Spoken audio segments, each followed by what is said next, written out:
الحمد لله حمدا كثيرا طيبا مباركا كما يحب ربنا ويرضى. أشهد أن لا إله إلا الله وحده لا شريك له وأشهد أن محمدا عبده ورسوله. اللهم صل على محمد وعلى آل محمد كما صليت على إبراهيم وعلى آل إبراهيم وبارك على محمد وعلى آل محمد كما باركت على إبراهيم وعلى آل إبراهيم إنك حميد مجيد. قال الله تعالى في كتابه الكريم: يا أيها الذين آمنوا اتقوا الله حق تقاته ولا تموتن إلا وأنتم مسلمون. وقال: يا أيها الناس اتقوا ربكم الذي خلقكم من نفس واحدة وخلق منها زوجها وبث منهما رجالا كثيرا ونساء واتقوا الله الذي تساءلون به والأرحام إن الله كان عليكم رقيبا. وقال: يا أيها الذين آمنوا اتقوا الله وقولوا قولا سديدا يصلح لكم أعمالكم ويغفر لكم ذنوبكم ومن يطع الله ورسوله فقد فاز فوزا عظيما. أما بعد فإن أصدق الحديث كتاب الله وخير الهدي هدي محمد صلى الله عليه وسلم وشر الأمور محدثاتها ألا وإن كل محدثة بدعة وكل بدعة ضلالة وكل ضلالة في النار. Jamaah yang dimuliakan oleh Allah, alhamdulillah kita bersyukur kepada Allah Subhanahu wa taala. Pagi yang berbahagia ini dimudahkan langkah kaki kita menuju tempat yang mulia ini. Semoga tiap langkah Allah catat pahala untuk kita, tiap langkah Allah angkat derajat kita, dan tiap langkah pula Allah ampuni dosa-dosa kita. Kita berkumpul di tempat mulia ini dalam rangka untuk mengkaji ayat-ayat Allah, mengkaji hadis-hadis Rasulnya. Semoga pertemuan ini diberkahi dan diridhai oleh Allah Subhanahu wa taala. Kita berdoa semoga Allah memberikan ilmu yang bermanfaat untuk kita semuanya. Allahumma inna nas'aluka ilman nafi'ah wa rizqan thayyiba wa amalan mutaqabbala. Sebelum kita mulai, maka kita berdoa 6 hari yang telah lalu ditambah hari ini. Semoga puasa kita, sholat tarawih, tahajud, qiyamul lail kita, baca Al-Quran kita, sedekah kita, dan semua amal soleh kebaikan yang kita lakukan semuanya diterima oleh Allah Subhanahu wa taala dengan pahala yang berlipat ganda. Sebenarnya tadi sudah saya kirimkan barusan file, kalau mau disambungkan bisa nyambung nggak dengan proyektornya kalau ada kabelnya. Saya tidak bawa laptop, kalau bawa laptop bisa sudah saya kirim filenya, barangkali bisa nyambung ke ini untuk materi kita pagi ini. Materi yang sangat penting untuk memberikan motivasi, merajut amalan, menggapai ganjaran di bulan yang penuh kebaikan, itu bulan Ramadan. Rasulullah Shallallahu Alaihi Wasallam bersabda dalam sebuah hadis yang sahih, dikeluarkan oleh Imam An-Nasai, Atakum Ramadan, telah datang kepada kalian Ramadan, syahrun mubarak, yaitu bulan yang penuh berkah. Ibu-ibu semuanya, sebenarnya ungkapan yang benar terhadap bulan Ramadan itu adalah syahrun mubarak. Kebanyakan orang mengatakan Ramadan Karim. Yang benar adalah Ramadan mubarak, bukan Ramadan Karim. Kenapa? Yang pertama, Karim itu artinya yang maha mulia, yang pemurah. Yang maha mulia, yang pemurah adalah Allah. Sedangkan Ramadan adalah bulan. Terus yang kedua, Rasulullah menyebutkan dalam hadis ini syahrun mubarak. Berarti yang benar adalah Ramadan mubarak. Ramadan yang penuh berkah. Penuh berkah maksudnya apa? Penuh dengan segala macam kebaikan. Setiap hari ada orang yang diampuni oleh Allah. Setiap hari ada orang yang diangkat derajatnya oleh Allah. Setiap hari ada orang yang diselamatkan dari neraka oleh Allah. Dan setiap hari pula di bulan Ramadan ada orang-orang yang dimasukkan ke dalam golongan orang-orang yang bertakwa. Dan kita juga rasakan begitu penuh berkah dan kebaikannya bulan Ramadan. Nyatanya kalau bulan Ramadan banyak orang yang mendadak rajin. Apakah betul? Hari pertama tarawih masih penuh ya masjid. Mendadak. Kalau imannya belum teruji, lama-lama akan segera mengalami kemajuan.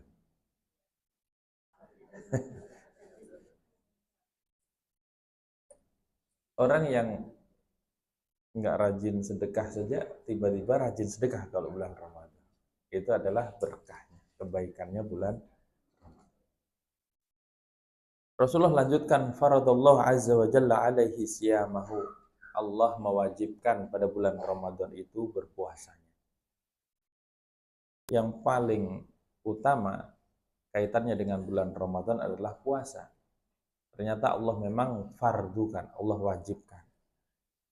Kapankah puasa Ramadan itu mulai diwajibkan?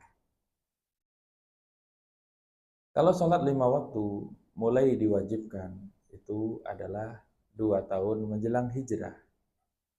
Jadi belum dari awal-awal, 2 tahun menjelang hijrah baru ada kejadian yang namanya Isra dan Mi'raj. Allah perjalankan Rasulullah Sallallahu Alaihi Wasallam dari Masjidil Haram menuju Masjidil Aqsa. Kemudian Allah siapkan tangga ke langit. Rasulullah naik ke langit dengan izin Allah. Ya, setiap pintu-pintu langit itu ada penjaganya. Sampai nanti ke langit yang ketujuh, Sidratul Muntaha. Kemudian Allah kasih perintah sholat 50 kali. Kira-kira gimana Bu kalau ternyata Nabi Musa tidak suruh nawar? Saya bayangin muadzinnya adzan terus 50 kali. Nabi Musa menyuruh Rasulullah SAW untuk meminta keringanan. Sehingga Rasulullah meminta keringanan terus. Sampai akhirnya diturunkan hingga 5. 5 itu Rasulullah suruh naik lagi. Rasulullah naik lagi untuk minta keringanan. Sebenarnya setelah 5 itu beliau sempat naik lagi untuk minta keringanan. Tetapi Allah jawab, ma yubaddalul qawlu ladayya. Sudah tetap 5 dan tidak dirubah lagi. Dan bagi kalian 5 itu sama dengan 50. Masya Allah. Kemudian Rasulullah. 1 dinilai 10. Jadi walaupun 5 sama dengan 50. Setelah turun bertemu Nabi Musa, Rasulullah ditanya lagi, apa yang engkau dapatkan? Tetap tidak boleh kurang, tetapi 5 itu dianggap 50. Naik lagi. Minta lagi. Aku sudah ngatasin Bani Israel sekian lama. Berat. Kata Rasulullah, umatmu tidak akan mampu. Rasulullah sudah malu. Aku sudah malu. Malu kepada Allah. Akhirnya diterima perintah salat 5 waktu. Itu 2 tahun menjelang hijrah. Nyatanya benar ya Bu ya, sebelum saya lanjutkan. Benar tidak apa yang dikhawatirkan Nabi Musa? Benar. Jadi seluruh umat Islam yang rajin sholat 5 waktu berapa persen? Kira-kira. Ada nggak di sekitar ibu-ibu yang ngakunya muslim tapi nggak sholat? Ada? Ada aja, nggak usah banyak ya kan? Berarti banyak. Ternyata dari umatnya Rasulullah yang banyak itu ada yang memang benar tidak sholat. Terus berapa persen yang sholat 5 waktu rajin? Dari yang sholat 5 waktu rajin itu, berapa di antara mereka yang sudah sholat sesuai dengan tata caranya Nabi? Yang sudah belajar sifat sholat Nabi? Tentu lebih sedikit lagi. Terus kalau ditanya lagi, dari orang yang sudah bisa sholat sesuai dengan caranya Nabi, berapa persen dari mereka yang sudah bisa khusyuk? Waduh, tambah minim lagi nih. Ini bicara kewajiban sholat. Setelah Nabi hijrah, setahun 2 tahun, baru tahun kedua Allah turunkan kewajiban yang lain, yaitu puasa Ramadan. Jadi ibu-ibu, puasa Ramadan itu diwajibkan oleh Allah Subhanahu wa taala awalnya adalah di tahun kedua Hijriah. Nanti akan kita bahas lebih lanjut tentang puasa. Rasulullah lanjutkan, tuftahu fihi abwabus sama wa tughlaqu fihi abwabul jahim. Di bulan Ramadan dibukalah pintu-pintu langit, maksudnya pintu-pintu surga. Wa tughlaqu fihi abwabul jahim, dan ditutup di bulan Ramadan itu pintu-pintu neraka jahim. Wa tughallu fihi maradatu syayatin, dan dibelenggu di dalam bulan Ramadan setan-setan. Pentolannya setan, dedengkotnya setan. Pertanyaan, di bulan Ramadan apakah ada orang yang berbuat maksiat? Loh, katanya setannya dibelenggu.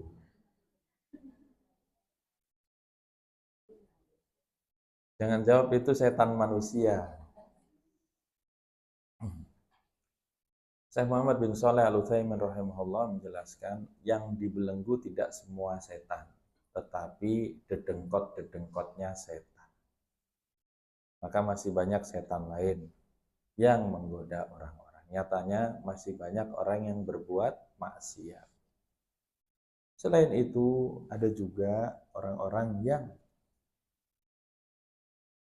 berbuat maksiat itu karena didorong hawa nafsu yang selama ini biasa diturutin, biasa diumbar, biasa dilampiaskan.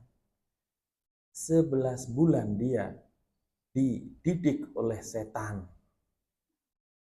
untuk gemar bermaksiat, bulan Ramadan dibiarkan saja sudah jalan sendiri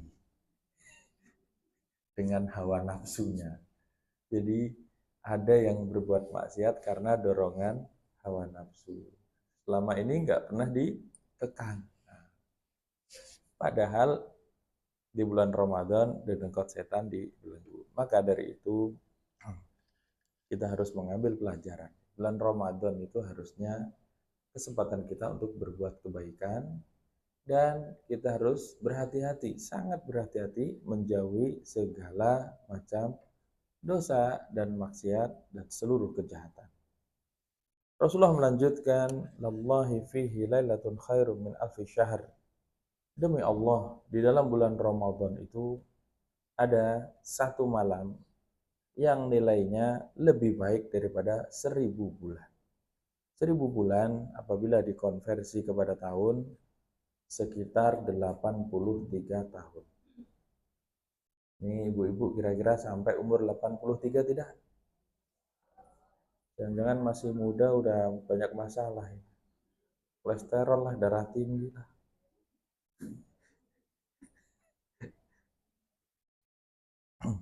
Tapi Allah sayang kepada Rasulullah dan umatnya. Meskipun usianya tidak panjang, umat Rasulullah dibanding dengan umat sebelumnya jauh. Ada Nabi yang umurnya 1000 tahun. Capek nggak Bu ngitungnya kalau 1000 tahun? Syukur-syukur nggak pakai ulang tahun ya. Ada Nabi yang umurnya 300 tahun. Ada Nabi yang umurnya 150 tahun. Rasulullah SAW umurnya dibanding umat-umat yang lalu maka lebih pendek. Nabi Ibrahim itu disunat umur 80. Jangan dibayangin.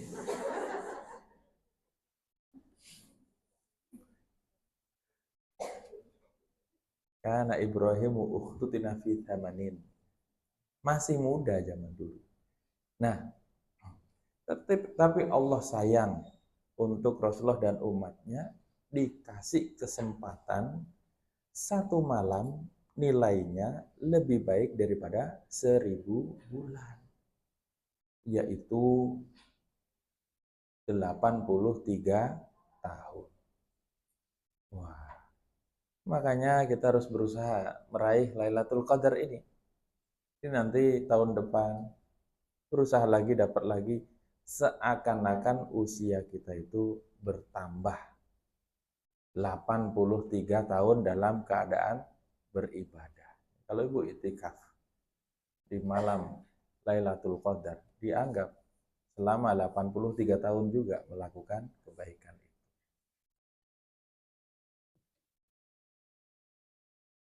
Malam Lailatul Qadar pas mudik, alah, sepanjang malam nyetir terus.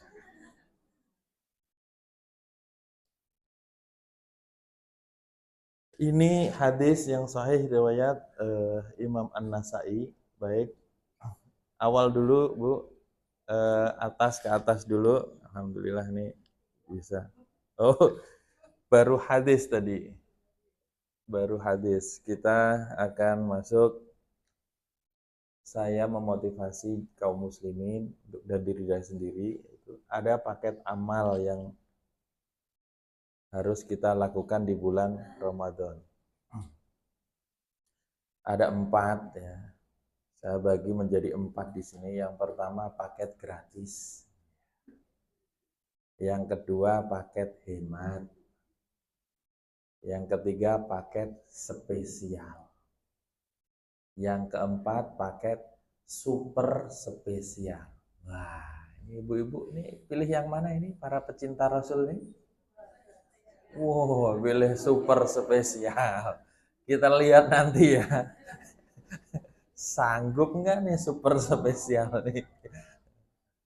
Baik. Yang pertama adalah paket gratis. Paket gratis ini dikatakan gratis, ya memang tidak ada biaya. Mudah, siapapun bisa melakukan. Dan pahalanya sangat besar. Banyak sekali paket gratis, tapi saya batasi.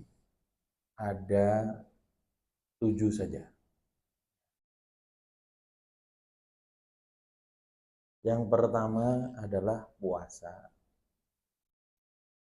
Kemudian membaca Al-Quran. Kemudian salat tarawih, tahajud, atau qiyamul lail. Ini nomor 3. Kemudian yang keempat, salat sunnah rawatib. Yang kelima, salat duha. Yang keenam, banyak berzikir. Yang ketujuh, istighfar di waktu sahur. Kita akan jelaskan satu persatu paket gratis dulu sebelum masuk ke paket hemat. Sekarang puasa. Puasa ini adalah yang paling penting, paling utama di bulan Ramadan. Puasa artinya al-imsak, yaitu menahan. Menahan apa? Puasa adalah menahan diri dari semua hal yang membatalkan puasa dan semua hal yang dilarang oleh Allah, dari mulai terbit fajar hingga terbenam matahari. Itu arti puasa. Coba Bu dilanjut Bu, scroll lagi, terus satu lagi, lagi satu lagi. Oke. Puasa ini Tidak boleh hanya sekedar menahan lapar dan haus seperti kebanyakan orang awam. Kalau puasa dia hanya tidak makan dan tidak minum. Tetapi kalau mulut tidak dijaga, apa gunanya? Mulutnya kelebihan. Dulu saya udah nanya, mulut kelebihan namanya apa, Bu?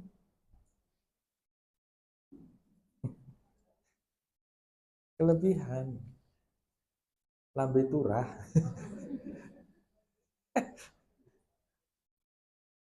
Maka puasa itu tidak hanya menahan lapar dan haus, tapi ternyata seluruh anggota tubuh harus puasa. Kalau puasa mau diterima oleh Allah, kalau puasanya mau bernilai. Mulut harus puasa, mata harus puasa, telinga harus puasa, hati dan pikiran harus puasa, kemaluan harus puasa, tangan dan kaki harus puasa. Seluruhnya harus ikut berpuasa. Nah, bagaimana mulut berpuasa? Mulut berpuasa menahan diri dari mengucapkan hal-hal yang dilarang untuk diucapkan. Apa contohnya, ibu-ibu? Ghibah sudah pasti. Yang kedua, mencaci, membuli. Boleh nggak pas puasa membuli orang? Kalau udah habis puasa boleh? Habis buka gitu. Apalagi contohnya yang dilarang? Berdusta. Bahaya. Rasulullah sallallahu alaihi wasallam bersabda, "Man lam yada' qaula zur wal amala bihi, falaisa lillahi hajatun fi ayyada'a ta'amahu wa syarabah." Barang siapa yang tidak meninggalkan perkataan dusta dan melakukan perbuatan didasari dengan kedustaan itu, Allah tidak butuh darinya, dia meninggalkan makan dan minum. Artinya dia tidak akan mendapatkan apa-apa kecuali lapar dan haus. Wah, jadi mulut harus dijaga. Mohon maaf, ibu-ibu di rumah pada punya ayakan atau tidak? Punya? Punya ayakan? Nanti tolong kalau ngomong diayak dulu. Ya, penting ayakan ini. Jangan asal ngablak aja ya. Di bulan Ramadan, mulut harus dijaga. Hati-hati. Jadi banyak sekali orang yang di bulan Ramadan pahalanya habis akibat dosa dari mulutnya. Walaupun lidah tidak bertulang. Ya. Dan lidah ini adalah sesuatu yang paling banyak menyebabkan manusia masuk neraka, kata Rasulullah. Ada dua. Su'ila Rasulullah sallallahu alaihi wasallam an aktsari ma yudkhilun nas an-nara qala al-famu wal farj. Rasulullah sallallahu alaihi wasallam ditanya tentang apa yang paling banyak menyebabkan manusia masuk neraka. Beliau mengatakan al-famu, mulut, dan apa yang di bawah perut. Saya tahu tempatnya, lupa namanya. Dua itu yang paling banyak menyebabkan manusia masuk neraka. Malahan kalau nggak hati-hati, ada satu ucapan, kalau dia ucapkan, maka dengan ucapan itu dicampakkan ke neraka 70 tahun. Na'udzubillah. Rasulullah SAW bersabda, "Innar rajula la yatakallamu bi kalimatin la yadri ma yaqul yahwi biha finnari sab'ina kharifah."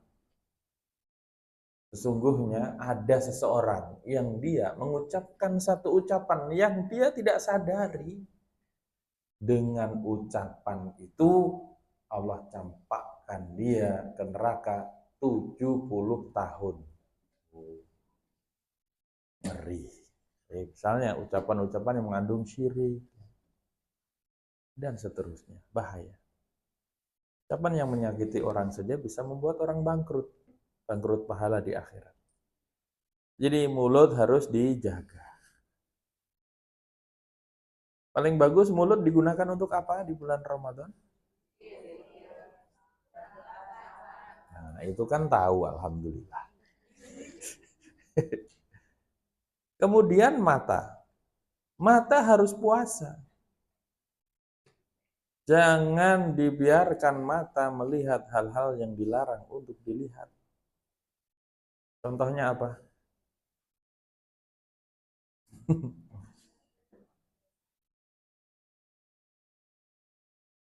Kalau tidak melihat langsung, kadang-kadang kena jebakan setan gepeng. Apa itu setan gepeng? Ah, sini HP kumpulin semua sini. Bulan Ramadan. Disita dulu. Hati-hati, ini laki-laki lebih parah daripada perempuan. Terkait hal ini, matanya kalau nggak dijaga bisa habis pahala puasanya atau berkurang. Mata harus dijaga.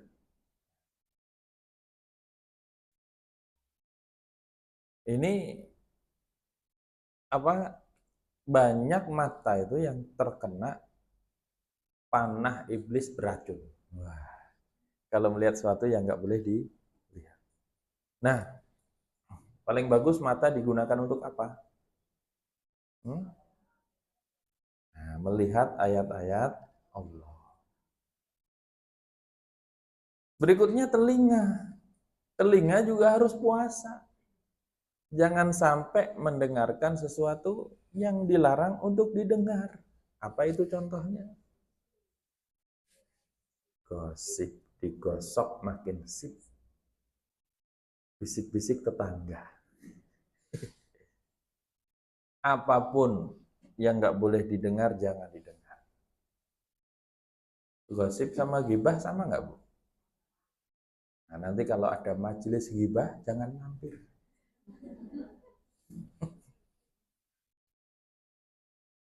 Terus, maaf, ada yang masih hobi dengerin musik?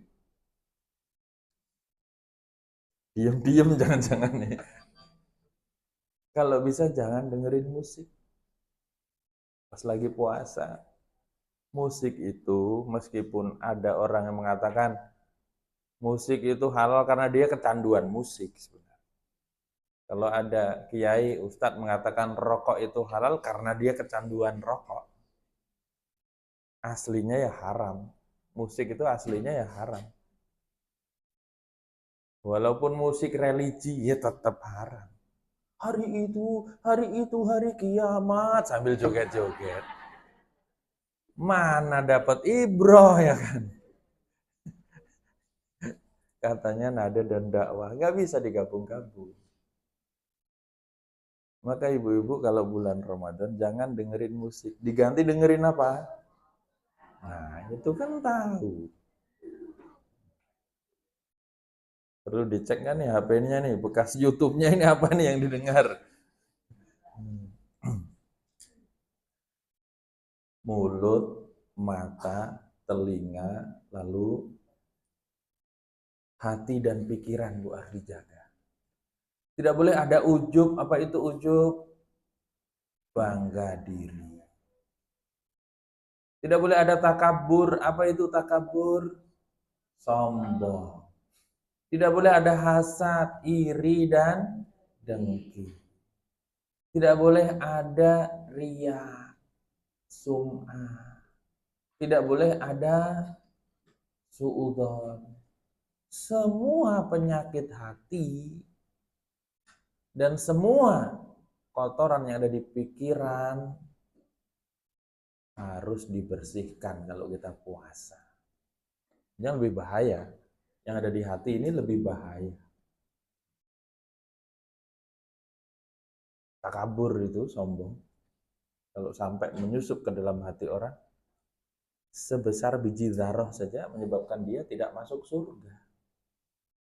Apalagi kalau besar sombongnya. Naudzubillah. Ya. Semua penyakit hati tadi harus kita hilangkan ketika kita berpuasa. Kemaluan dijaga, tadi sudah disinggung. Bahkan masalah kemaluan ini disalurkan ke tempat yang halal saja dosa. Dosanya dosa besar kalau di bulan Ramadan. Suruh bayar denda. Denda memerdekakan budak atau puasa 60 hari berturut-turut. Nah, sebulan aja bocor. Apalagi 60. Terus kalau nggak bisa memberi makan 60 orang miskin. Jadi kemaluan harus puasa juga. Dulu siang malam nggak boleh melakukan hubungan. Tapi kan berat, akhirnya malam dibolehkan. Nah, saya ini ya selingin bab fikih dulu ya. Sebelum kita lanjut. Menarik soalnya. Ada pertanyaan kemarin. Seorang bekerja, dia kalau kerja itu ya di offshore, saya juga sering ke offshore. Kebetulan ya alhamdulillah ada tugas di sana untuk memberikan tausiah siraman rohani di sumur-sumur minyak di tengah laut itu. Kalau ke sana naik helikopter. Nah, para pegawai di sana itu 3 pekan di laut, 3 pekan di darat. Mungkin ada salah satu suaminya yang begitu. Pas jadwal dia pulang karena jauh, dia safar, nggak kuat puasa. Akhirnya dia nggak puasa. Pulang ke rumah, ini di bulan Ramadan, dia kan nggak puasa. Pulang ke rumah, sampai rumah sekitar asar atau menjelang asar. Dia nggak puasa. Istrinya puasa. 3 pekan nggak ketemu, kangen atau rindu? Dua-duanya. Nah, akhirnya mereka tidak bisa menahan diri. Memang cocok ini pasangan. Yang satu minta terus, yang satu mau terus gitu kan. Terjadilah apa yang terjadi. Nyesel. Terus nanya. Di siang hari bulan Ramadan dia melakukan hubungan. Gimana ini hukumnya? Gimana Bu hukumnya? Dia kan tadi udah nggak puasa memang dari awal. Ini dibahas dalam fikih loh ini. Ada lagi contoh kasus manten baru nikah masuk Ramadan.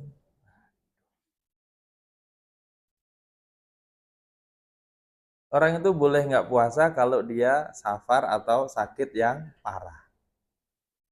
Suami istri manten muda nggak tahan. Kita safar dulu yuk dek yuk. Safar dulu terus batalin supaya bisa melakukan. Ini semua diatur dalam fikih. Mau tahu jawabannya nggak Ibu?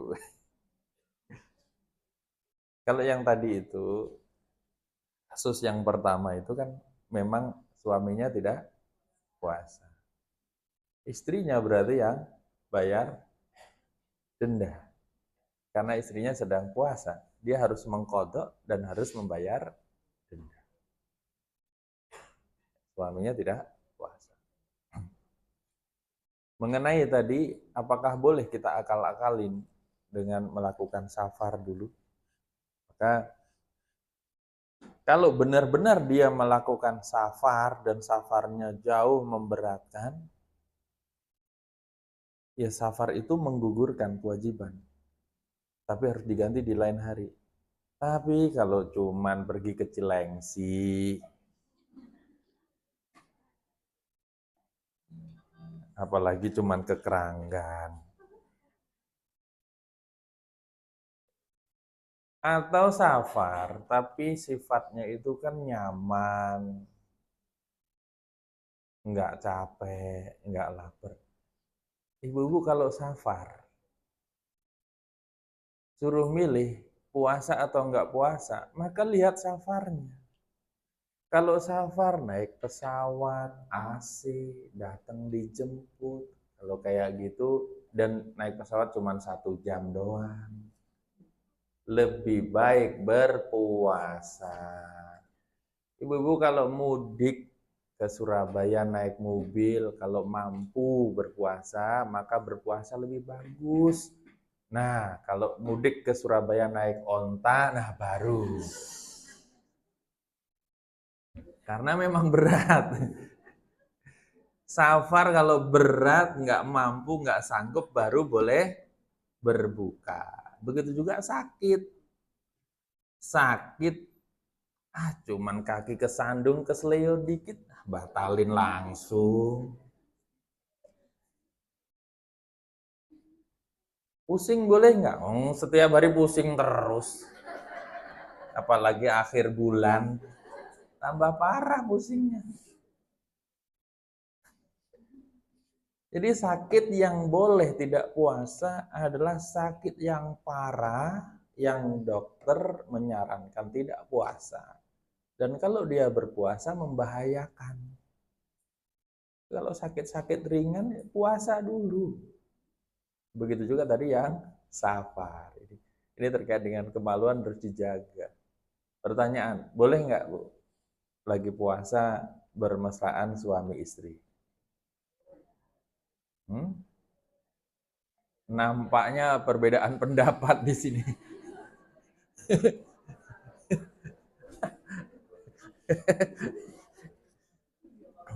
Pernah ditanyakan ke seorang ulama, ya,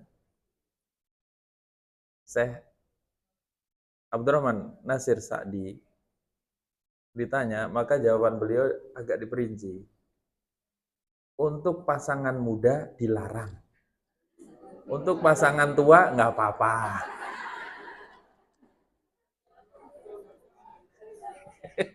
Tingkat bahayanya itu beda. Betul nggak Bu? Wah, menyadari ternyata. Rasulullah itu di bulan Ramadan tidak masalah mencium istrinya karena beliau sangat bisa menjaga diri. Tapi bagusnya orang yang tidak bisa mengendalikan syahwat, puasa itu juga harus menahan syahwat hawa nafsu. Maka pasangan muda tidak boleh dekat-dekat, tidak boleh melakukan hal-hal yang bisa menjerumuskan. Nah, ini kemaluan juga harus puasa. Nah, ada hukum fikih. Bagaimana suami istri yang dia melakukan sesuatu tidak sampai melakukan hubungan penetrasi, tapi sampai mengeluarkan mani. Ini dewasa semua kan? Dewasa semua ini? Ya, siapa tahu ada yang belum dewasa kan? Oh, udah kelewat dewasa. Masih TK. Maaf ya, taman kawak-kawak. Bagaimana kalau seperti itu secara fikih, maka kalau sampai mengeluarkan mani tapi tidak melakukan hubungan penetrasi, puasanya batal. Dia harus mengqadha, tapi tidak wajib kafaroh, tidak wajib membayar denda. Ya, cuman kan puasanya rusak. Nunggu maghrib, nggak sabar. Nah, itu. Suami istri sama aja. Kalau keluar mani, bukan akibat melakukan apa-apa, tapi karena mimpi, nggak batal. Kalau karena mimpi, puasanya dilanjut. Kalau pura-pura mimpi, nggak boleh kan. Nah, kemudian ini sudah cukupkan dulu ini puasa kemaluan. Tangan dan kaki harus puasa juga. Tangan tidak boleh usil, tidak boleh jahil, tidak boleh gratil. Tahu geradil nggak? Tanya Bu Lili, tahu geradil. Kaki tidak boleh dilangkahkan ke tempat maksiat atau tempat-tempat rawan maksiat. Bu, rawan maksiat di mana, Bu? Di mall. Kenapa mall bisa rawan maksiat? Iya juga sih, paling nggak minimal kita nggak bisa ngindarin musik-musik ya kan. Terus ngelihat pemandangan-pemandangan yang nggak baik, wanita-wanita mungkin yang nggak pakai aurat, ya, tidak pakai pakaian syar'i, terus banyak hal-hal yang menggoda. Melalaikan. Kalau di mall kadang-kadang lupa waktu. Kok sama aja perasaannya ya kan? Nggak selesai-selesai. Begitu juga eh, di pasar aja bisa lupa waktu. Saya kadang-kadang diminta ngawal ibu-ibu belanja. Ibu-ibu yang sudah sepuh-sepuh itu di komplek itu sudah kayak orang tua sendiri. Kadang minta tolong. Ustaz Zain anterin ke pasar. Siap. Gempor kaki saya, Bu. Gitu nih ibu-ibu nggak selesai-selesai belanja. Kadang-kadang kalau nggak dijaga, lupa waktu salat. Betul nggak? Iya. Jadi jangan langkahkan kaki kita ke tempat maksiat atau ke tempat-tempat yang rawan maksiat. Ini Bu, kalau bisa puasa semua ini, mulut, mata, telinga, tangan, kaki, kemaluan, hati, pikiran, semua berpuasa. Maka Rasulullah SAW bersabda, as-saumu junnatun. Puasa adalah perisai. Perisai apa? Perisai dari api neraka. Karena dia jaga semua. Maka kalau puasanya seperti ini, insya Allah hikmah puasa itu akan dia dapat. Kutiba alaikumusiyam kama kutiba alal ladzina min qablikum la'allakum tattaqun. Diwajibkan puasa itu akhirnya apa? La'allakum tattaqun, agar kamu bertakwa. Kalau puasanya seperti ini benar-benar akan menjadi orang yang bertakwa karena dijaga semua. Seluruh anggota tubuhnya lahir batin. Nah, semoga ibu-ibu semuanya puasanya berkualitas. Menjadi orang yang bertakwa insya Allah. Kalau lagi puasa, ada yang ngajak ribut, ada yang mencela, menghina, kita bilang apa? Ini so'im, aku sedang puasa. Jangan dilanjut ya, aku sedang puasa. Kalau ngajak ribut, ntar habis buka, gue layani.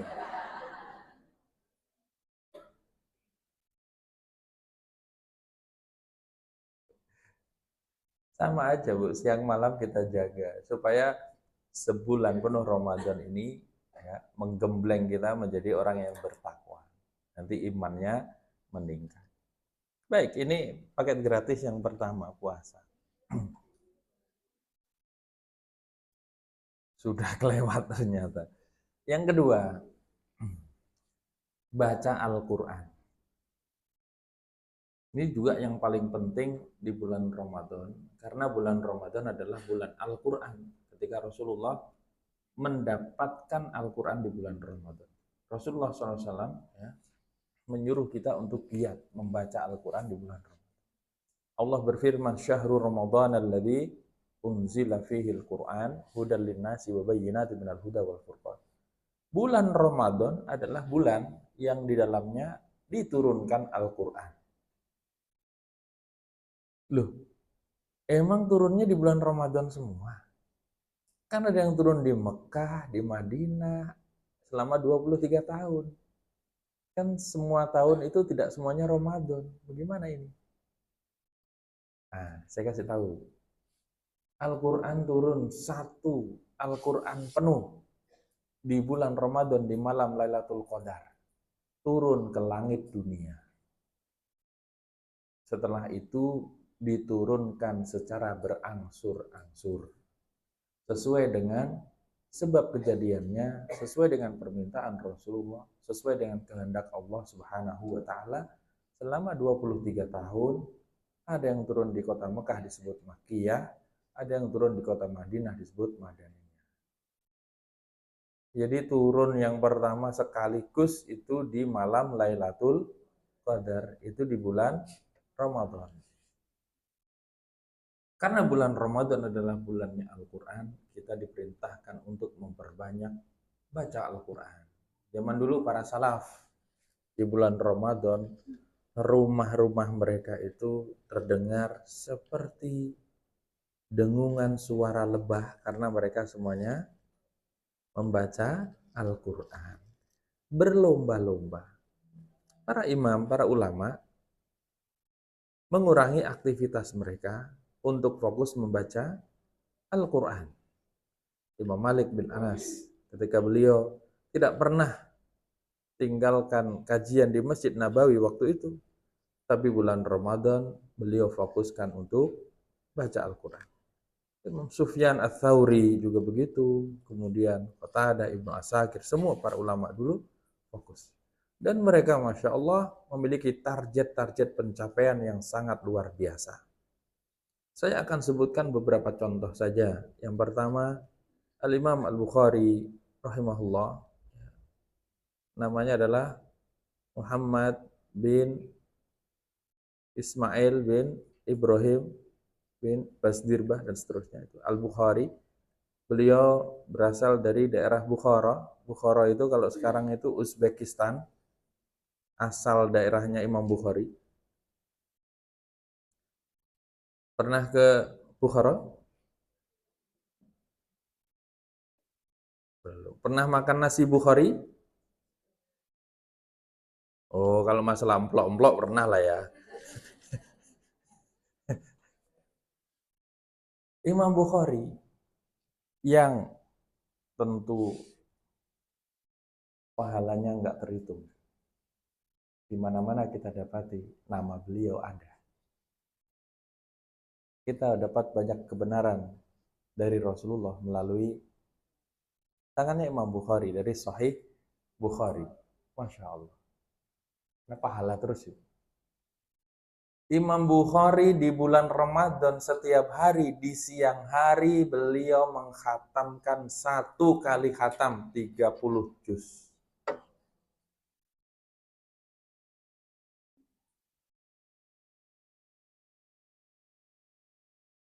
Gimana Bu, kebayang nggak? Jangan bayang ini pasti cucian numpuk, pasti nggak masak ini. Baca Quran terus ini.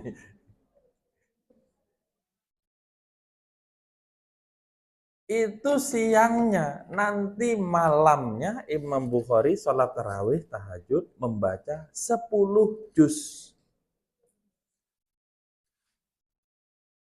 Bu, kalau di musola ini imamnya 10 juz kira-kira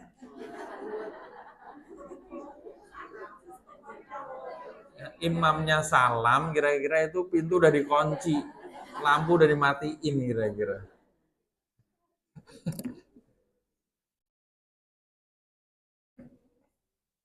Masya Allah, Imam Bukhari tarawih tahajudnya 10 juz, siangnya 1 kali khatam. Total 1 bulan ya kira-kira 40 kali khatam.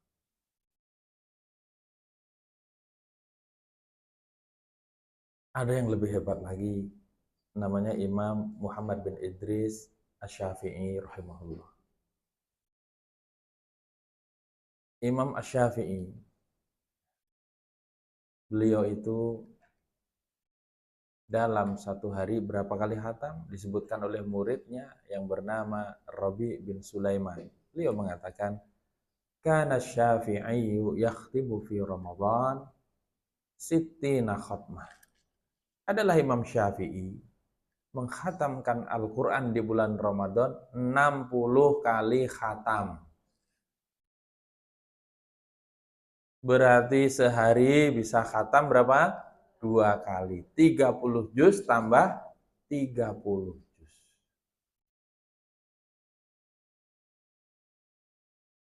Ada sisi wajarnya bahwa Imam Syafi'i dari umur 6 tahun beliau sudah hafal ngelontok lancar di dalam kepala 30 juz. Ini pengikut Imam Syafi'i juz 30 di luar kepala.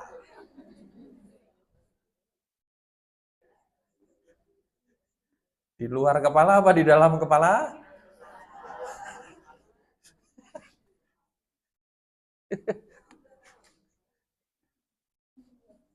Orang itu kalau sudah hafal dari kecil lancar, maka membaca Al-Quran bisa cepat. Salah satu guru kita ada yang membacanya 1 juz hanya butuh waktu 10 menit. Ibaratnya 30 juz hanya butuh 300 menit. 300 menit itu 5 jam. Sehari semalam 24 jam. Masih nyisa banyak. Kalau 5 kali 2 cuma 10. Masih ada 14 jam. Mereka para ulama tidurnya dikit. Ini orang-orang yang iman kelas rendahan ngomong, tidur dikit ntar kesehatan gue terganggu.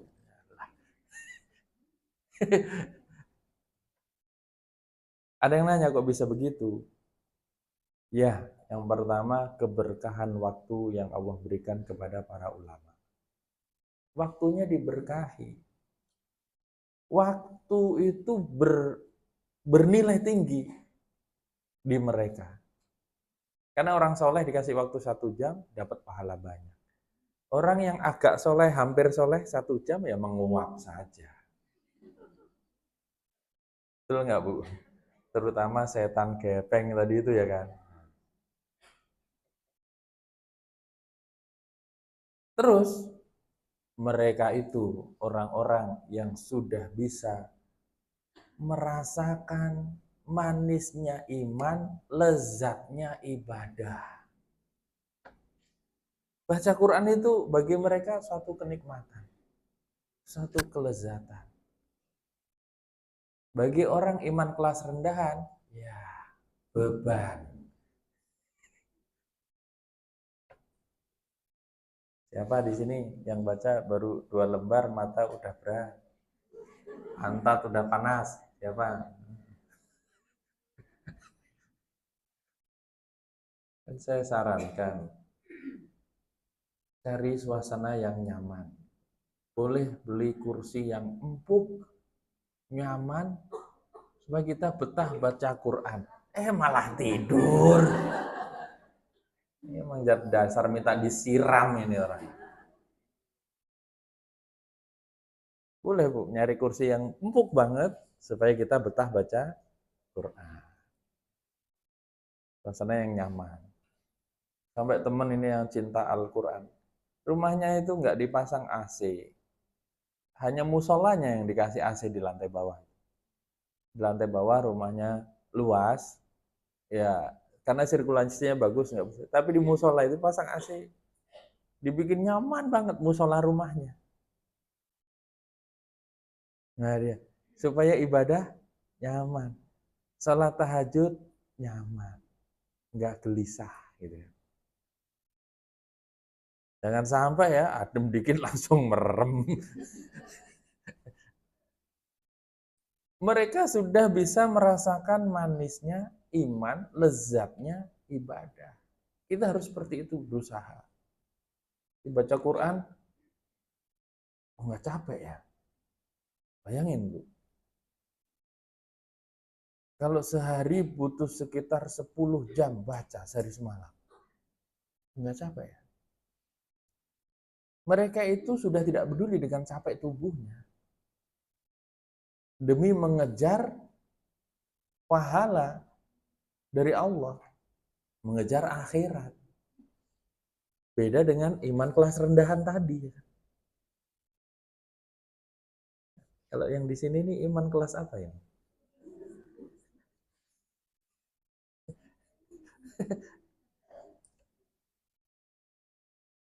Kalau dari TK, PAUD, TK, SD, SMP, SMA, S1, S2, S3.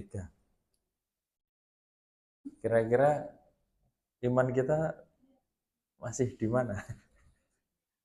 Saya bilangnya dari TK, dia bilang masih PAUD katanya. Baik. Nah, Ada yang lebih dahsyat dari itu, seorang yang bernama Sulaim bin Utr At-Tujibi di dalam kitab Syiar A'lamin Nubala disebutkan mengkhatamkan Al-Quran 3 kali sehari. Nah, oke, itu orang-orang begitu besar, begitu banyak. Ini para pecinta Rasul, pecinta Al-Quran. Targetnya khatam berapa kali ini? Hah? Ada yang 2, ada yang 3. Ayo disepakati dulu. Hah? 3? Masya Allah. 3 ya? Berarti sehari tidak boleh kurang dari 3 juz. Ya, harus ditarget. Ibu-ibu punya anak-anak tidak? Ya, udah punya cucu jangan-jangan. Kasih mereka motivasi, kasih mereka harapan, boleh dijanjikan hadiah. Nah, kalau Ramadan ini khatam, mama kasih hadiah. Boleh. Hadiahnya yang menarik. Kalau nggak menarik, pilih ogah, kata anak-anak.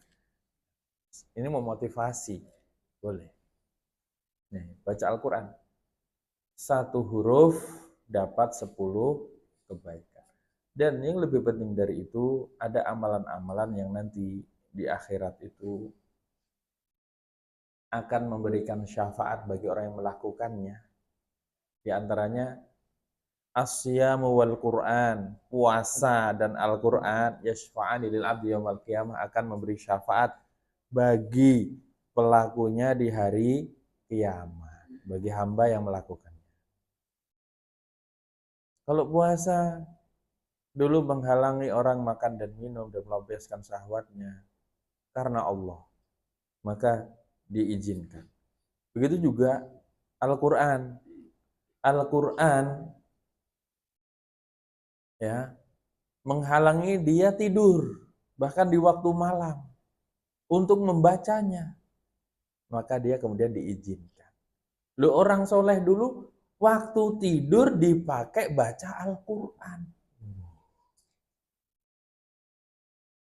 Ini orang-orang yang nggak soleh waktu baca Quran dipakai tidur.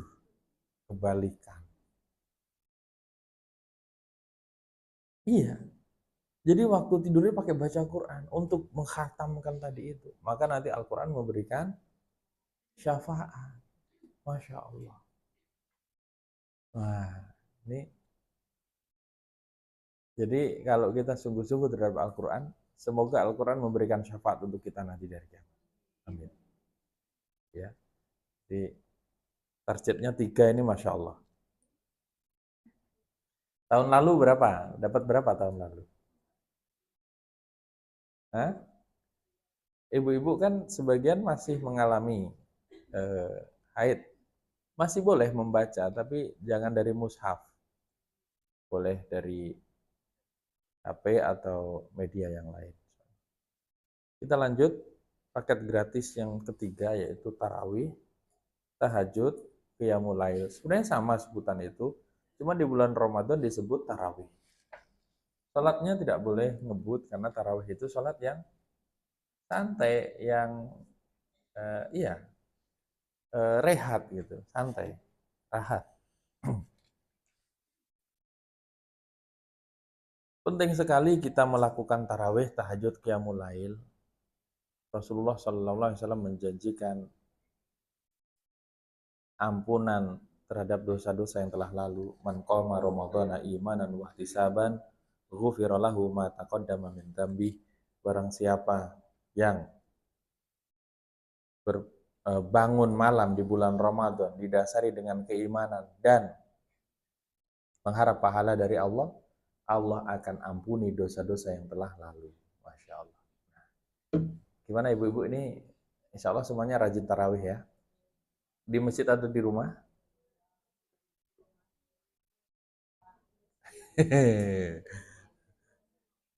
Di masjid, terus di rumah juga. Boleh di masjid, yang penting aman dari fitnah, tidak menyebarkan fitnah, dapat izin suami. Kalau ke masjid nggak usah pakai mukena yang aneh-aneh. bikin orang nggak khusyuk ya kan.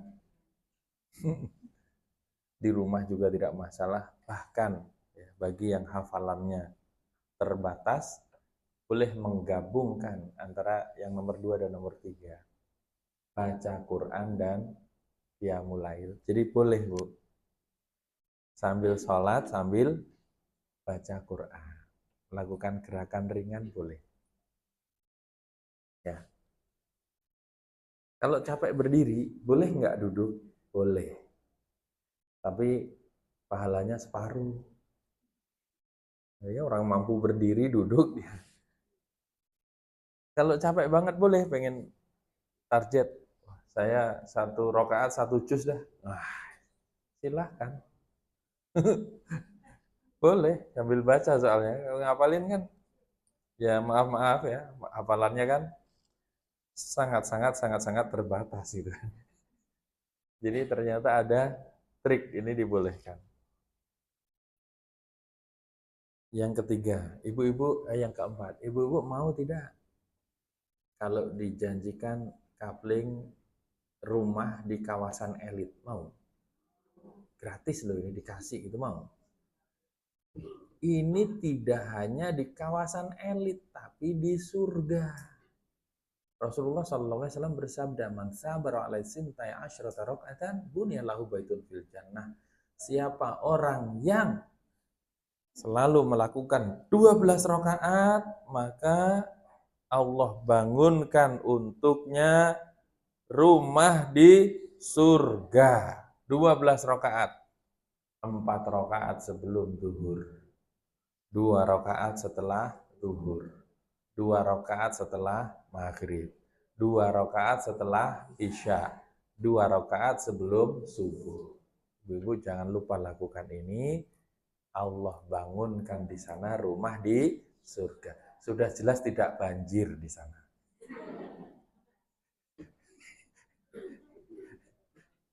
Aman ya di sini kemarin ya? Alhamdulillah. Masya Allah. Nah, kita doakan saudara-saudara yang kena dampak banjir, semoga Allah mudahkan urusan mereka. Sudah qadarullah ya. Katanya air itu nggak punya KTP. Pindah-pindah dari mana-mana ke mana-mana. Nah, kembali ke sini, ternyata 12 rakaat ini, ya kalau kita minta tolong sama Allah supaya dimudahkan, insya Allah nanti mudah. Dijanjikan rumah di surga. Nah, coba Bu, diulang tadi berapa? 12 itu kapan saja? Terus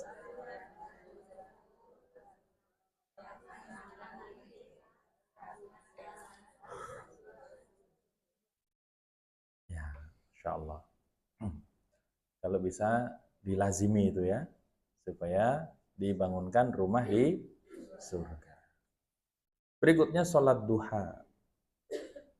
Yusbihu ala kulli sulama min ahadikum sadaqah. Sebenarnya tiap ruas tubuh kita ini ada kewajiban sedekah. Setiap hari, setiap pagi.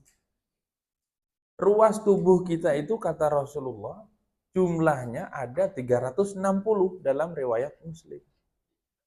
Semuanya wajib sedekah. Nah, kalau satu-satu repot Ibu. Tasbih sedekah, amar ma'ruf sedekah, nahi mungkar sedekah, bantu orang repot ya. Tapi Rasulullah bersabda, wa yujzi'u min dzalika rak'atani yarka'uhuma minad duha. Kewajiban sedekah seluruh ruas tubuh tadi bisa ditebus dengan 2 rakaat yang dilakukan di waktu duha. Kalau bisa sempatkan sholat duha. Boleh 2 rakaat, boleh 4 rakaat, boleh 6 rakaat, boleh 8 rakaat dalam riwayat Muslim. Dalam riwayat yang lain sampai 12. Berapapun yang penting lakukanlah sholat duha. Ini yang nomor 5. Yang nomor 6, banyak berzikir. Masya Allah. Kalau bisa lisan kita, lidah kita, mulut kita, bibir kita ini selalu dihiasi dengan zikir, maka pahala besar akan mengalir. Subhanallah, alhamdulillah, Allah akbar, la ilaha illallah, la haula wala quwwata illa billah, astaghfirullahaladzim, hasbunallah wa ni'mal wakil, Allahumma sholli ala Muhammad. Terus diulang-ulang, la ilaha illallah, la ilaha illallah. Pahalanya nggak karu-karuan. La ilaha illallah itu kalau ditimbang lebih besar, lebih berat daripada langit, bumi beserta isinya, kecuali Allah. Dari rumah menuju ke sini, la ilaha illallah, la ilaha illallah, sudah banyak. Sambil masak, astagfirullahaladzim, astagfirullahaladzim, nggak ada yang bantuin, astagfirullahaladzim.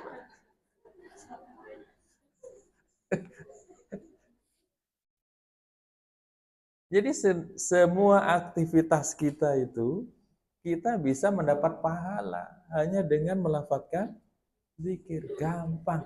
Ringan di bibir, berat di timbangan. Subhanallah wa bihamdi, subhanallahil adzim. Iya.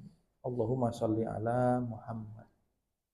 Ya, terus saja subhanallah. Enggak usah pakai tasbih. Enggak usah pakai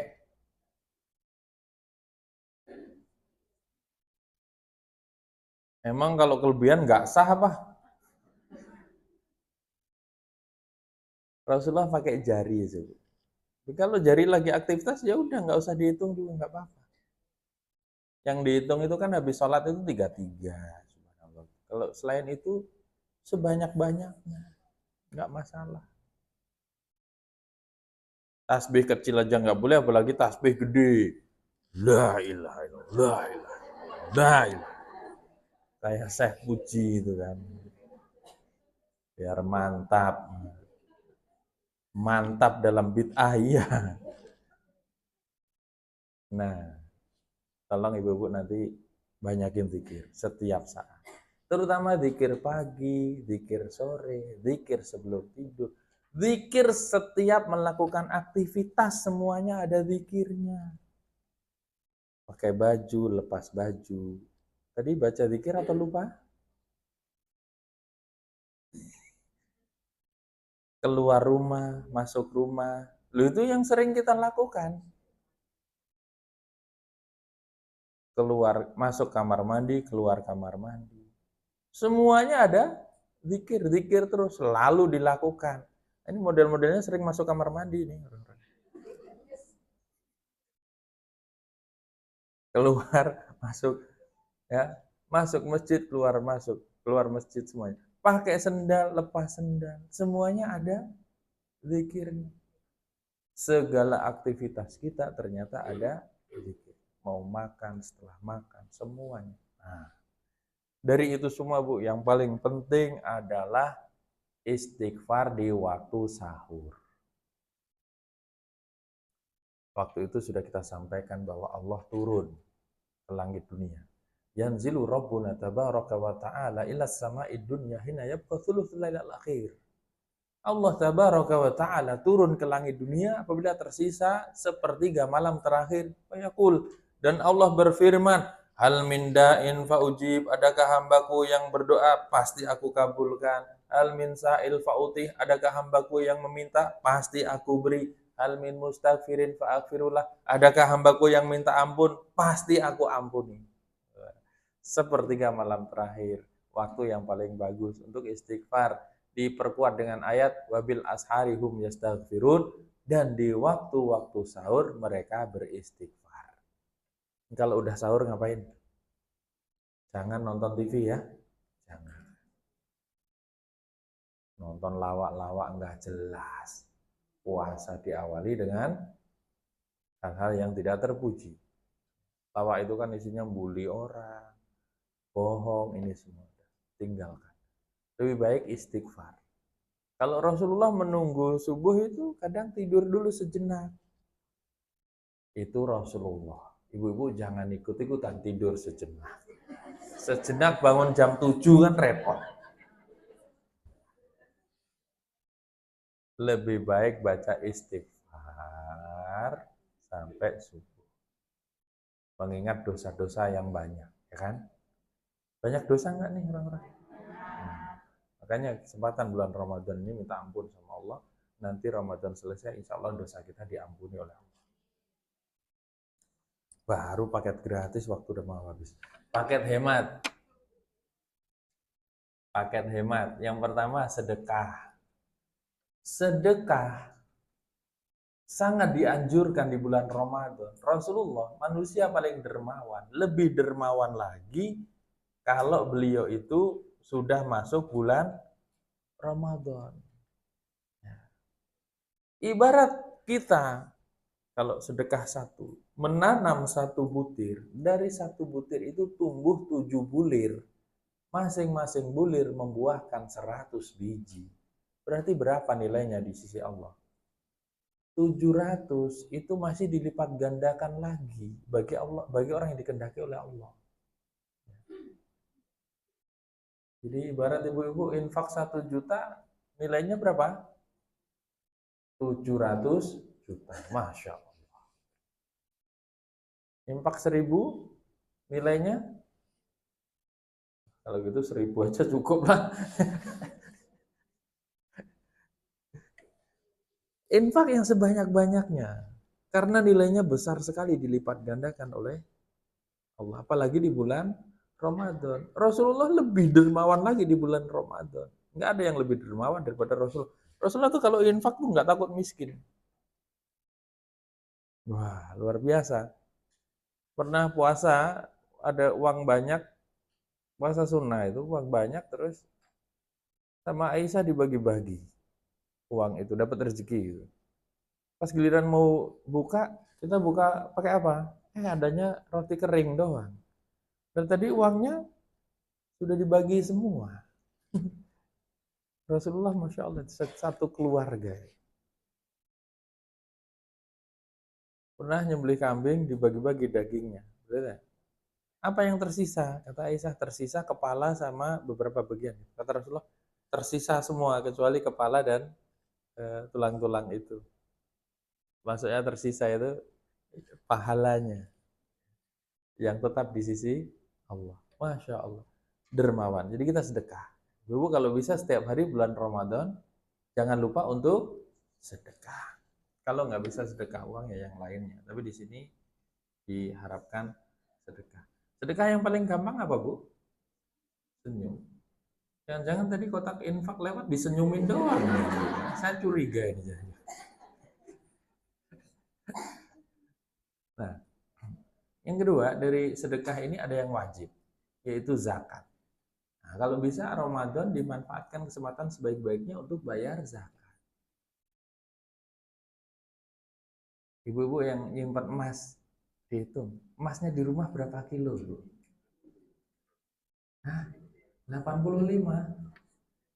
Itu lemaknya dihitung nggak itu? Perhiasan yang ibu punya dihitung.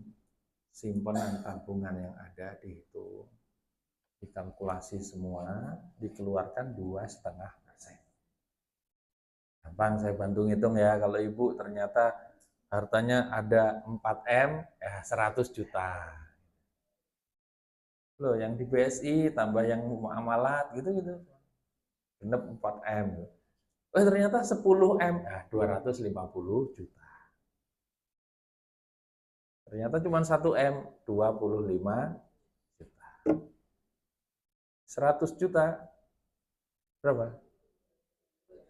2,5 juta. Ringan itu hanya untuk bentuk syukur kita kepada. Nah, rumah yang ditempatin walaupun mewah, megah, nggak wajib dihitung.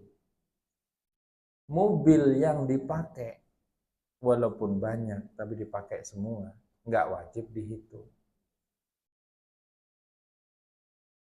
Itu kemudahan, kemurahan dalam Islam. Yang ketiga,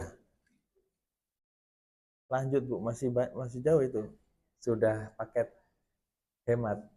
Memberi makan berbuka untuk orang yang puasa. Yang ketiga, Mau dapat pahala puasa orang, ya kita kasih buka dia. Tanpa mengurangi pahala dia. Nah, kalau bisa saling ngasih makan buka, biar dapat pahala. Dan lebih bagus kepada orang-orang yang benar-benar berpuasa dan puasanya berkualitas, orang yang bertakwa, orang ibadahnya giat, daripada ngasih sembarang orang. Ada yang ngasih buka di jalanan, saya nggak setuju itu. Karena orang yang lewat itu belum tentu orang yang puasa. Malah juga belum tentu muslim, ya kan? Mana boleh diminta KTP-nya dulu, ya kan? Jadi lebih baik tepat sasaran kepada orang yang berpuasa benar-benar. Yang keempat, paket hematnya adalah iktikaf. Karena iktikaf ini kadang-kadang butuh biaya. Kalau zaman dulu iktikaf tuh bayar. Sekarang sih banyak kan enggak ya. Itu masih ada mungkin yang harus iuran untuk buka dan sahur. Untuk apa iktikaf? Kenapa kita melakukan iktikaf? Supaya mendapatkan Lailatul Qadar. Ibu-ibu pernah iktikaf tidak? Boleh nanti kalau iktikaf, iktikaf itu adalah ibadah. Jangan pindah tidur. Bangun-bangun disuruh sahur lumayan. Ke masjid itu tujuannya ibadah, sholat, baca Quran, zikir, sholat lagi, baca Quran, zikir lagi, terus kalau ngantuk boleh tidur sejenak. Nah, niatnya ibadah supaya malam itu kalau bertepatan dengan Lailatul Qadar kita dapat. Lebih sering turun di malam ganjil 21, 23, 25, 27, 29. Yang paling sering 21 dan 27. Yang paling sering banget adalah malam 27. Pada mudik nggak nih? Jangan pas malam 27 ya. Kalau bisa malam 27-nya untuk ibadah. Semoga Allah mudahkan kita dapat Lailatul Qadar. Beribadah semalam yang lebih baik daripada 1000 bulan. Baik, kita singkat. Paket spesial. Rasulullah SAW bersabda, fa inna umratan fi Ramadan taqdi hajjata ma'i. Sesungguhnya umroh di bulan Ramadan pahalanya seperti naik haji bersamaku. Paket spesialnya adalah umroh. Ya ibu-ibu yang mau berangkat, ayo. Mau bareng nggak? Tahun ini ada yang berangkat nggak Ramadan? Kalau nggak tahun depan. Diniatkan dari sekarang, disiapkan dari sekarang. Berdoa mulai sekarang, nanti Allah mudahkan. Iya, Allah mudahkan, betul. Kita minta kepada Allah supaya bisa menjadi tamu Allah berkunjung ke Baitullah. Umroh di bulan Ramadan pahalanya seperti naik haji bersama dengan Rasulullah. Jadi kalau Ramadan bisa di awal, di tengah, di akhir, saya sarankan yang akhir. Sekaligus iktikaf. Iya, iktikaf di Masjidil Haram. Sholat sekali di Masjidil Haram sama dengan 100.000 kali di Musola Al-Amir ini. Nah, terus berapa kali kita sholat di sana? Apalagi kalau bertepatan dengan malam Lailatul Qadar. Dikalikan lagi 1000 bulan, 83 tahun. Semoga Allah mudahkan ya. Ini paket spesialnya. Super spesial. Rasulullah dulu mendapat kemenangan gemilang, membalas orang-orang musyrik yang menyakiti, mengusir, bahkan mau membunuh beliau, merampas hak beliau. Di bulan Ramadan terjadi perang pertama tahun kedua Hijriah, itu perang Badar. Jadi super spesialnya itu jihad di jalan Allah. Siapa tadi yang milih super spesial tadi? Kalau perempuan itu jihadnya. Aisyah nanya, wahai Rasulullah, hal alal mar'ati jihad? Apakah perempuan wajib berjihad? Kata Rasulullah, naam, iya. Walakin jihadun lah kita lafi, tapi jihadnya nggak ada perang di situ. Al haju wal umroh, jihadnya wanita adalah haji dan umroh. Tapi wanita boleh juga pergi ke medan jihad untuk membantu kaum muslimin. Ada yang jadi perawat, ya kan? Ya, mengurusi pasukan yang terluka, dan ada yang ngurusin konsumsi makanan dan seterusnya. Tapi yang wajib adalah laki-laki. Jihadnya perempuan adalah haji dan umroh. Ini paket amalan di bulan Ramadan. Ada yang gratis, ada yang paket hemat, ada yang paket spesial, ada yang super spesial. Masih ada waktu di depan kita, sekitar berapa pekan lagi? 3 pekan lagi. Nah, kita gas. Gas beneran, bukan ngilangin gas 3 kilo. Dulu waktu kampanye gas.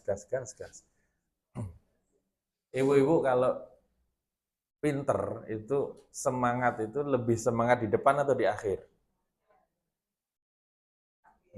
Di akhir. Nah, tapi nyatanya gimana?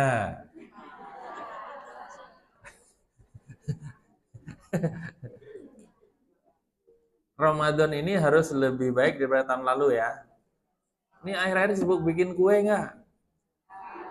Alhamdulillah. Bikin kue sih nggak, belanja mulu. Nggak juga. Pokoknya sekarang sudah tahu. Justru jangan kalah cerdas sama kuda pacu. Kuda pacu itu tahu, Bu, di lap terakhir itu dia gas betul-betul, kerahkan segala daya upaya tenaganya supaya bisa mencapai finish menjadi juara. Kita ini kadang-kadang karena kurang berlatih, sehingga di akhir-akhir sudah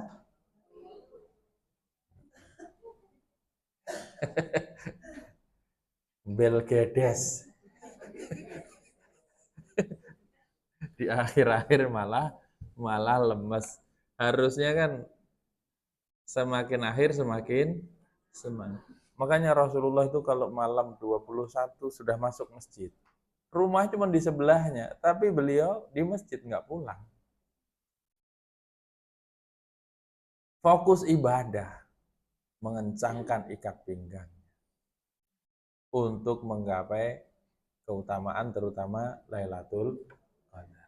10 malam terakhir ibadah terus-menerus, kapanpun Lailatul Qadar turun akan dapat. Jangan sibuk ngeliatin langit, nih Lailatul Qadar apa enggak? Malah lupa baca Quran ya kan. Tak perlu. Jadi demikian, semoga yang kita sampaikan ini memotivasi untuk kita semuanya insya Allah. Merajut amalan, menggapai ganjaran di bulan penuh kebaikan. Insya Allah ya, Ramadan tahun ini lebih berkualitas untuk kita semuanya. Ibu-ibu nanti Ramadan berlalu mendapat ampunan dari Allah Subhanahu wa taala. Diangkat derajatnya oleh Allah, diselamatkan dari neraka, dan termasuk golongan orang-orang yang bertakwa. Kalau sudah habis ini masih boleh nanya apa enggak? Oh, masih boleh. Silakan. Ya.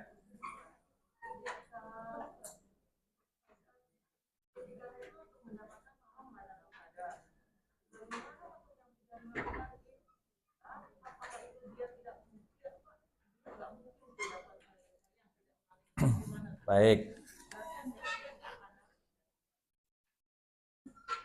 Malam Lailatul Qadar itu adalah satu malam penuh. Di surat Al-Qadr Allah Subhanahu wa taala berfirman, A'udzubillahi minasyaitonirrajim. Bismillahirrahmanirrahim. Inna anzalnahu fi lailatul qadar. Sungguhnya kami menurunkan Al-Qur'an pada malam Lailatul Qadar. Wa ma adraka ma Lailatul Qadar. Tahukah kamu apa Lailatul Qadar itu? Lailatul Qadri khairum min alfi syahr. Lailatul Qadar itu adalah malam yang lebih baik daripada 1000 bulan. Tanazzalul malaikat warruhu fiha. Para malaikat dan juga malaikat Jibril turun dengan perintah dari Allah, dengan izin dari Allah. Salamun hiya hatta matla'il fajr, keselamatan, kedamaian, ketenangan di malam itu hingga terbit fajar. Sebenarnya itu adalah satu malam penuh, malam yang mulia. Malam Lailatul Qadar, di malam itu Allah tetapkan takdir selama setahun yang akan datang. Nah, kenapa Rasulullah menyuruh kita taharrau Lailatul Qadri fil ashril awakhir min Ramadan? Berusahalah kamu mencari Lailatul Qadar di 10 akhir Ramadan. Di sini kenapa kemudian dianjurkan di masjid? Karena kalau di masjid bisa lebih fokus ibadah.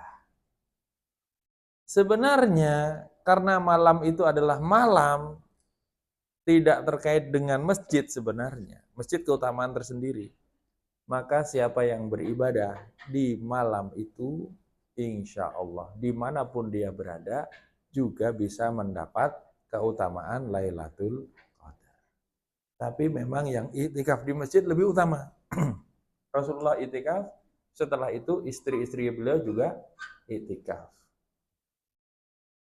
Tapi kalau nggak bisa ke masjid, ya di rumah tetap ibadah. Kita berharap malam Lailatul Qadar itu turun, kita dalam keadaan ibadah. Jangan mengamalkan hadis yang salah. Naumus shaim ibadah wa sumtu tasbih. Ini bukan hadis dari Nabi. Tidurnya orang tidurnya orang puasa adalah ibadah. Dan diamnya seperti tasbih. Tidur aja siang malam. Lailatul Qadarnya nggak dapat. Jadi insya Allah walaupun di rumah kalau ibu-ibu ibadah sebaik-baiknya juga bisa mendapat keutamaan Lailatul Qadar. Kalau di Mekah, Bu, malam-malam ganjil itu ibadahnya digiatkan di Masjid Al-Haram. Tarawih 1 juz, Qiyamul Lail 2 juz. Dibaca tartil sama imam sana. Hampir kebanyakan malam itu kita sholat. Ya dengan harapan Lailatul Qadar kita dalam ibadah terus. Iya.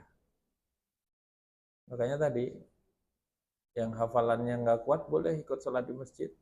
Atau boleh tadi dengan berzikir terus gitu. Nah, itu. Semoga dimudahkan ya walaupun di rumah ya kan. Yang penting jangan di mobil aja. Maksudnya hindari mudiknya pas malam utama itu. Bisa dimengerti insya Allah. Wallahu a'lam. Yang lain ada nanya lagi? Silakan. Waalaikumsalam. Ya.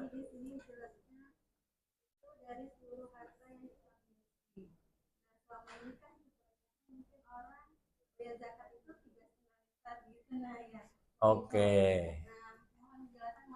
Terima kasih. Ini ada beda antara zakat mal dan zakat fitrah. Kalau yang Ibu maksud, itu zakat fitrah sudah mafhum. Kita semua sudah tahu di akhir Ramadan membayar zakat fitrah. Setiap jiwa wajib membayar 3 kilo atau 3,5 liter masing-masing orang. Kita berikan dari makanan yang biasa kita makan. Kalau biasa makan beras yang premium, jangan bayar zakat dengan raskin, ya kan. Sal murah aja. Nah, ini zakat fitrah. Jadi di akhir, sebenarnya zakat itu bagusnya itu malam Idul Fitri atau sebelum sholat Id, tapi kan repot. Nyari fakir miskinnya kita mungkin nggak ketemu. Maka masjid-masjid biasanya ada panitia. Dan zakat fitrah itu bahan makanan ya Bu ya, jangan uang. Bahan makanan. Jangan uang. Karena Rasulullah bersabda begitu, so'an min tamrin, so'an min bur, so'an min akid. Tu'matan lil masakin, wa tuhratan lis sha'im. Memberi makan orang miskin, ya 1 sok kurma, 1 sok gandum. Bahan makanan. Itu beli beras dulu, terus dibayarkan. Masjid-masjid saya sarankan untuk menyiapkan beras supaya nanti jadi misalnya ada di tempat di pojok di mana gitu, orang yang mau bayar uang suruh bayar beli beras dulu supaya bayarkan. Nah, jadi itu zakat fitrah. Kalau zakat mal itu zakat harta. Secara umum hartanya dikalkulasi, dihitung.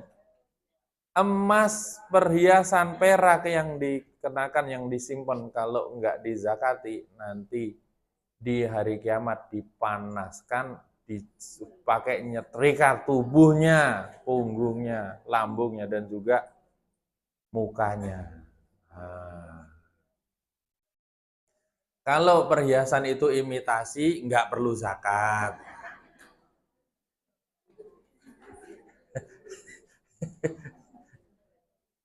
Nah, ini sudah paham ya? Jadi itu zakat fitrah. Zakat fitrah wajib, zakat mal setahun sekali juga. Kalau zakat mal, Bu, 2,5% dari nilai hartanya. Dihitung semua tabungannya, emas-emasnya tadi dinilai. Jadi berapa, terus dikeluarkan 2,5%. Loh, ada lagi selain itu, zakat biji-bijian, panenan padi, kedelai, gandum. Ada kismis, kurma. Kalau padi, ibu-ibu kalau nanam padi, panen minimal 5 wasak. 5 wasak itu 650 kilo. Wajib dikeluarkan. Kalau tak ada hujan, yang penting sebar benih, tahu-tahu nunggu panen aja, itu 10%. Kalau panennya 1 ton, itu 1 kintal zakatnya 100 kilo. Tapi kalau ternyata pakai biaya-biaya, pengairan, tenaga ini itu, zakatnya 5%. Kalau panen 1 ton, 50 kilo. Ini jangan-jangan di kampung pada punya sawah, punya kebun ini. Dan jangan lupa,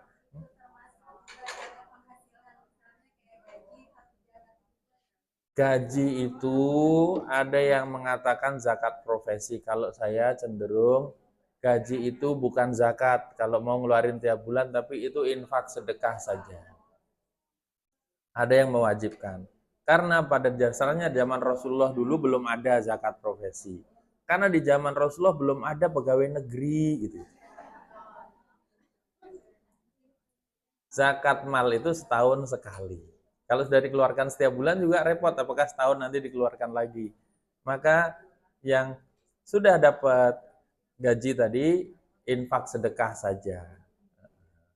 Buah-buahan, sayur-sayuran apakah ada di sini khilaf. Ada buah-buah yang wajib, ada buah yang tidak wajib. Sayur gitu. Infak sedekah tetap dianjurkan. Zakat tambang, zakat binat apa barang temuan, gali sumur tahu-tahu dapat sebongkah emas gitu. 20%. Gali pasir, nambang pasir 20%. Batu bara 20%. Ya.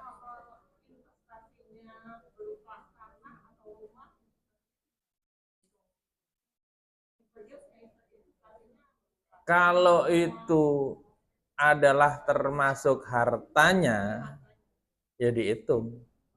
Iya, tapi kalau kontrakan, ibu-ibu, kontrakan ibu-ibu yang 250 pintu itu, sebenarnya cuma dikit pintunya doang, banyak gitu loh. Maka ternyata di sini para ulama itu memberikan keringanan, yang dinilai adalah hasil sewanya itu.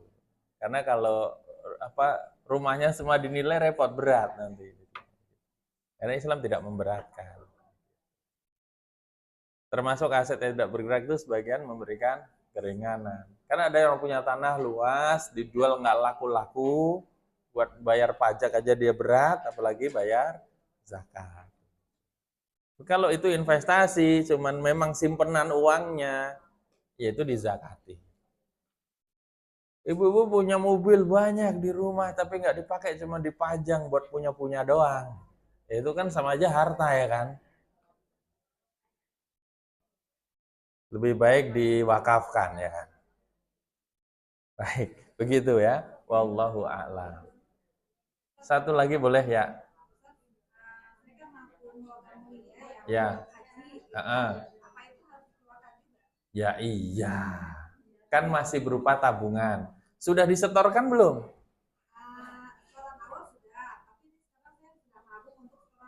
Tapi belum disetorkan.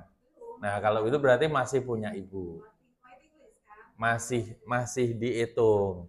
Yang sudah disetorkan jangan dihitung, tapi yang masih ditabung itu berarti masih punya ibu.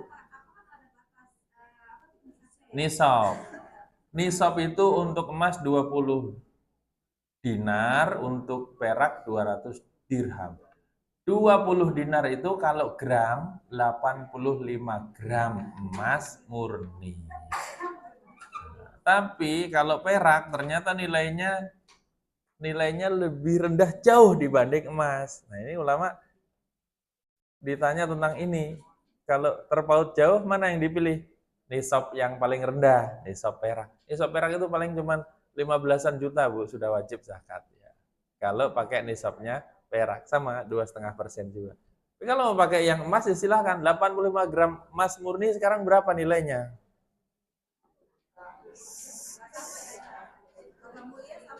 Sama, ya kan dinilai saja dia nilainya kira-kira berapa. Ibu punyanya berapa gram? Tinggal dinilai. Iya, tinggal dinilai.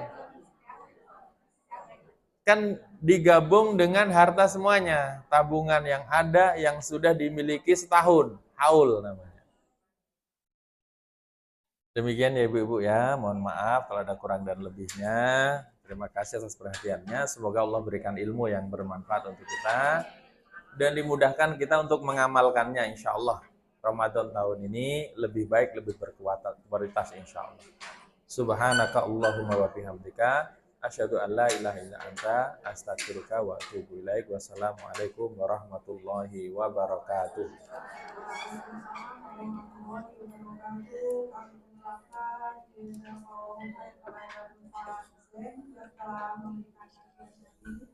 Mudah-mudahan ibu yang berkumpul di sini